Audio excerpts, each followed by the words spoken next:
Hi everyone, welcome to Anusha's home and heart. ఈరోజు వీడియోలో నేను మీకు బొంబాయి రవ్వతో ఇంట్లోనే ఈజీగా నూడిల్స్ ఎలా చేయాలో చూపిస్తాను. నేను ఇంతకుముందు బొంబాయి రవ్వతో నూడిల్స్ షార్ట్ వీడియో పెట్టాను. దానికి చాలామంది ఫుల్ వీడియో పెట్టండి, మెజర్మెంట్స్ కూడా చెప్పండి అని అడిగారు. అందుకే ఈరోజు ఈ వీడియోలో మొదటి నుంచి లాస్ట్ వరకు క్లియర్గా చూపిస్తాను.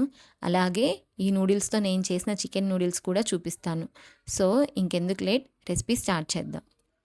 ముందుగా ఒక కప్పు బొంబాయి రవ్వకి ఒక ఫుల్ స్పూన్ బియ్యం పిండి తీసుకోవాలి. నేను ఇక్కడ 1.5 కప్పు బొంబాయి రవ్వ తీసుకున్నాను కాబట్టి 1.5 స్పూన్ల బియ్యం పిండి వేసుకున్నాను. ముందుగా ఈ రెండింటిని మిక్సీ జార్లో వేసి ఫైన్గా గ్రైండ్ చేసుకోవాలి. తర్వాత ఒక బౌల్లోకి తీసుకొని తగినంత ఉప్పు వేసి బాగా మరిగిన వేడి నీళ్ళు కొంచెం కొంచెంగా పోస్తూ చపాతీ పిండిలా కలుపుకోవాలి. వేడి నీళ్ళు కాబట్టి మొదట స్పూన్తో కలపండి. కొంచెం చల్లారిన తర్వాత చేత్తో బాగా కలిపేయండి. చివరిలో కొంచెం ఆయిల్ వేసి మరోసారి బాగా ముద్ద చేసుకోవాలి. ఇప్పుడు ఈ పిండిని అరగంట సేపు పక్కన పెట్టేయండి. ఈ స్టెప్ మాత్రం అస్సలు స్కిప్ చేయొద్దు, ఎందుకంటే వెంటనే నూడిల్స్ చేస్తే బ్రేక్ అయిపోతాయి. అరగంట రెస్ట్ ఇస్తే నూడిల్స్ చాలా బాగా వస్తాయి, బ్రేక్ అవ్వవు. అరగంట తర్వాత మరోసారి పిండిని కలిపి జంతికల గిద్దల్లో లేదా మీ దగ్గర నూడిల్ మేకర్ ఉంటే నూడిల్ మేకర్లో వేసుకోండి. నేను ఈ హోల్స్ ఉన్న ప్లేట్ యూస్ చేస్తున్నాను. ఇవి నూడిల్స్కి పర్ఫెక్ట్గా ఉంటాయి. బయట కొనే వాటిలానే నూడిల్స్ వస్తాయి. ఇప్పుడు బాగా మరిగే నీళ్ళల్లో నూడిల్స్ ఒత్తేయండి. వేసిన వెంటనే కలపకండి, అవే పైకి తేలుతాయి. పైకి తేలిన తర్వాత ఇంకో 2 నిమిషాలు ఉడికించి తీసేయండి.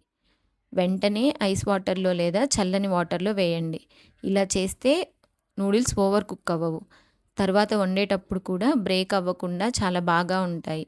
చూడండి, నూడిల్స్ ఒక్కటి కూడా అతుక్కోలేదు. విడివిడిగా ఎంత బాగా వచ్చాయో అలానే స్ట్రెచీగా కూడా ఉన్నాయి. ఇప్పుడు వీటితో మనం చికెన్ నూడిల్స్ చేద్దాం. నేను ముందుగానే క్యారెట్, క్యాప్సికమ్, ఉల్లిపాయలు కట్ చేసి పెట్టుకున్నాను. అలాగే బోన్లెస్ చికెన్కి ఉప్పు, కారం, పసుపు, పెరుగు, అల్లం వెల్లుల్లి పేస్ట్ వేసి మ్యారినేట్ చేసి కొద్దిగా ఫ్రై చేసి పెట్టుకున్నాను. ఇప్పుడు ప్యాన్లో కొద్దిగా ఆయిల్ వేసి వెజిటేబుల్స్ని హై ఫ్లేమ్ మీద టాస్ చేయండి. నూడిల్స్ ఎప్పుడు హై ఫ్లేమ్ మీద చేస్తేనే స్ట్రీట్ స్టైల్ టేస్ట్ వస్తుంది. వెజిటేబుల్స్ కూడా కొంచెం క్రంచీగా ఉంటే బాగుంటాయి. ఇప్పుడు ఫ్రై చేసిన చికెన్ వేసి తగినంత ఉప్పు, కొంచెం పెప్పర్ పొడి, టమాటా సాస్ వేసి బాగా కలపండి.